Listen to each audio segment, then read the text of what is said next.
If you go down to your grade center and you click on full grade center, you will see a list of all the students that are currently in your class.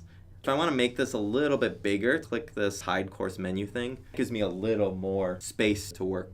So right now I have 3 students in my class. If I have a really big class, if you want to see all of them at once, you can change this up to like 50 if you want.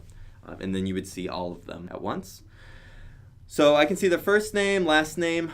The coolest column I like is this last axis, so I can see the last time that they have logged into my class. So if you have a student that is missing your first day of class and they have not actually logged into Blackboard, that's probably a sign that maybe something's happened with them. So you might want to reach out to Student Affairs and ask them like, hey, so-and-so didn't show up to class. Do you know anything about them?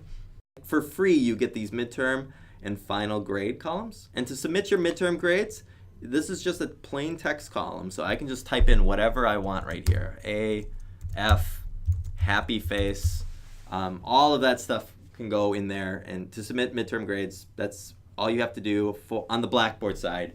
To submit midterm grades to records, there's a separate process that records will send out information about that. Same with final grades. When you have a final grade to submit, you can just type in whatever your final grade is.